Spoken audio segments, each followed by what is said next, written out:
Halo semuanya, perkenalkan saya Tommy Andrian. Pada kali ini saya akan menjelaskan terkait materi proses costing dengan menggunakan weighted average method, di mana referensi buku yang saya gunakan itu berasal dari Hongren's Cost Accounting. Nah, diharapkan setelah kalian mempelajari materi ini, kalian akan lebih memahami bagaimana dasar konsep dari proses costing itu sendiri dan juga menggunakan perhitungan weighted average method untuk proses costingnya. Nah, jadi di sini proses costing itu merupakan suatu sistem di mana biaya per unit suatu produk atau jasa yang diperoleh dengan membebankan total biaya ke banyak unit output yang identik atau serupa. Nah, jadi untuk dapat menghitung unit cost itu dapat dilakukan dengan membagi total biaya yang dikeluarkan dengan jumlah unit output dari proses produksi sehingga akan dapat unit cost-nya. Nah, setiap unit itu dapat menerima jumlah yang sama atau yang serupa dari biaya bahan baku langsung, kemudian biaya tenaga kerja langsung, dan juga biaya produksi tidak langsung dalam hal ini terkait dengan manufacturing overhead-nya.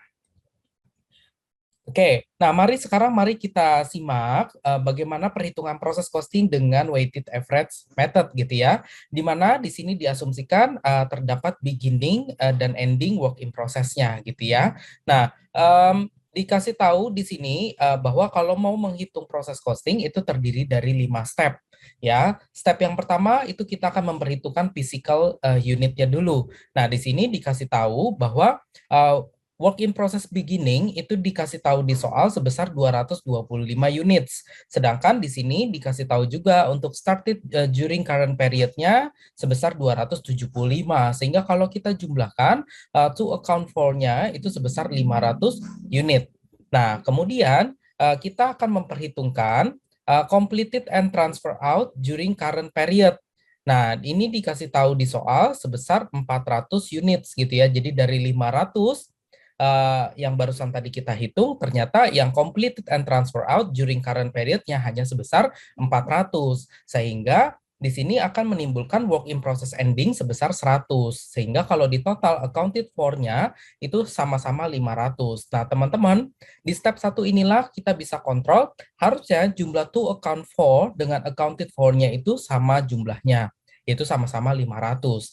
Nah, jika sudah, maka sekarang kita pindah ke step kedua untuk memperhitungkan equivalence units-nya.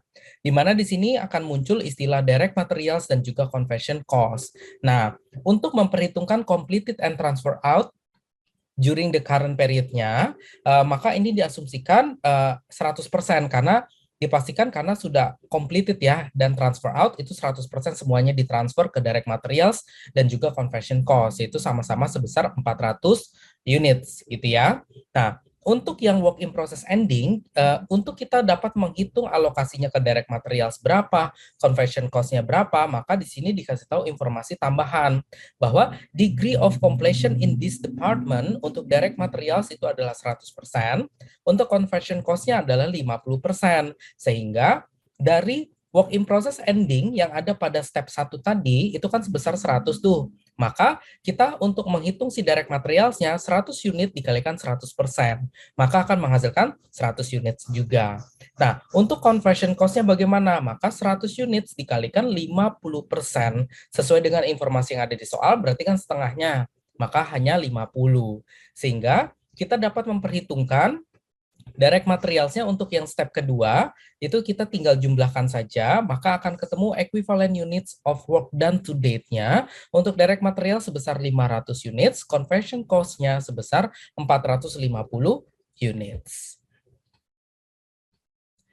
Jika sudah, maka sekarang kita masuk ke step ketiga untuk menghitung total cost to account for, di mana di sini diinformasikan dari soal ya, dikasih tahu work in process beginning-nya itu sebesar 26.100, di mana dialokasi pembagiannya 18.000 untuk direct materials, conversion cost-nya 8.100 dolar. Nah, kemudian diinformasikan kembali cost edit in current period-nya sebesar 36.180 dengan pembagiannya direct materials 19.800, conversion cost-nya 16.380. Sehingga kalau kita total semuanya itu akan menghasilkan total cost to account for untuk direct material sebesar 37.800, conversion cost-nya 24.480. Gabungan direct material sama conversion cost akan berjumlah total production cost-nya sebesar 62.280. Nah, jika sudah, sekarang kita masuk ke step keempat, di mana di sini kita ingin menghitung cost per equivalent unit work done to date-nya berapa. Nah, yang pertama adalah cost incurred to date-nya itu kita dapat dari step ketiga yang tadi, yang total cost to account for. Yaudah, kita tinggal pindahkan saja. Direct materials-nya 37.800, conversion cost-nya 24.480. Nah, kemudian kita bagi dengan equivalent unit of work done to date, di mana kita dapat dari step 2 tadi, yang sudah kita hitung, di mana untuk direct materials jumlahnya 500 unit, untuk conversion cost-nya sebesar 450.